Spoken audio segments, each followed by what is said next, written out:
in reverse and can't move the boat.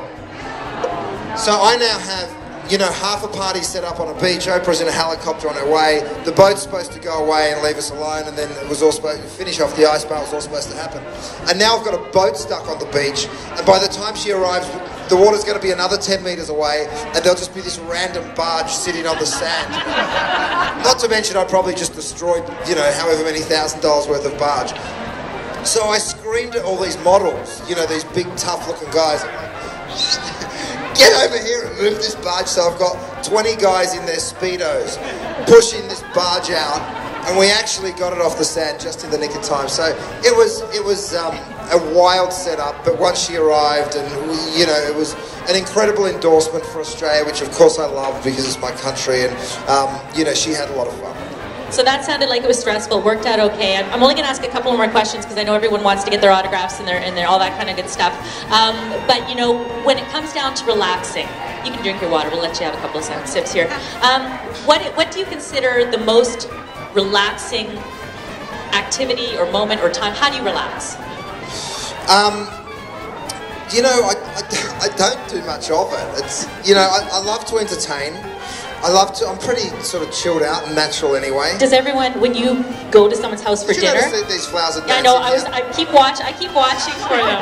Whoa! You can buy them just over there. They're called the dancing flowers. I'm going to interrupt you because this is actually I want to ask you. When you talk about entertaining, when you actually do you get invited to dinner? Are people afraid to invite you to dinner?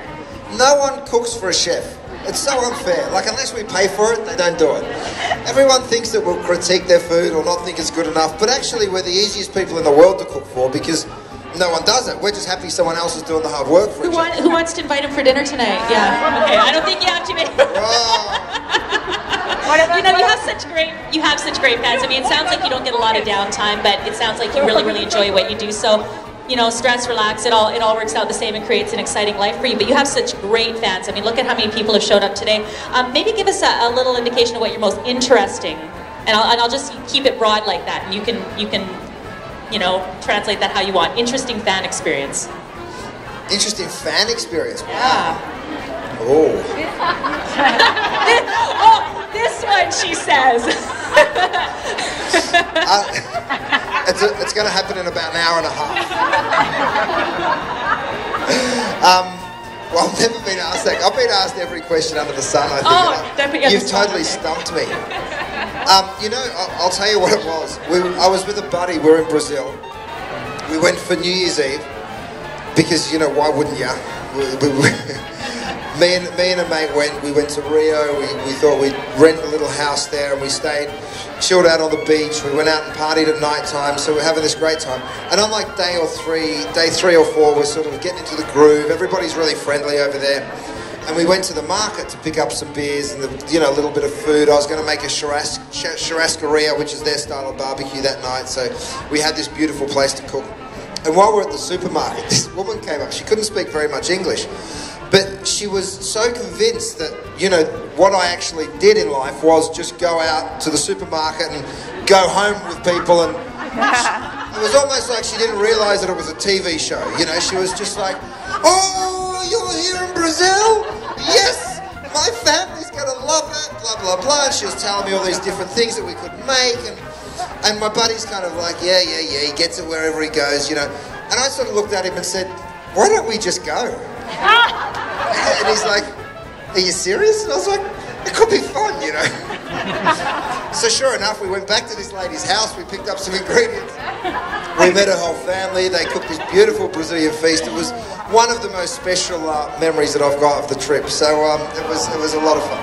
Awesome, and I know this is going to probably create some big, you know, mob scene to the stage, but is there anyone, I know like you said, you know, you could give Curtis some edibles, but I'm actually curious, if you had Curtis for dinner tonight, what would you make him? I'm Italian, I would make madaglioni. Madaglioni? I'm Italian, so I would cook I'm really good at cooking actually. Food Network all the time.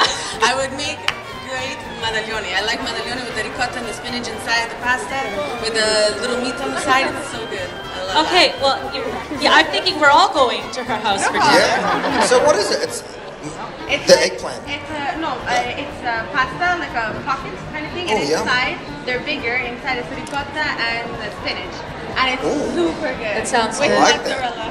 Wow. Delicious. Now listen, I've got tomorrow night. I'm doing a thing at the Red Robinson. Red Robinson. I'm glad you're here. Red Robinson Casino. Which is, by the way, has anyone ever seen anything there? It's great. Every So I've got a couple of tickets. Awesome. For you. Come along. Wow! Look at that! Isn't that awesome? Does anyone? We got time maybe for one or two more questions. Does someone here have? Yeah, come on over here. Here you go. Are you going to write a vegetarian cookbook? Wants to know if Curtis is going to write a vegetarian cookbook.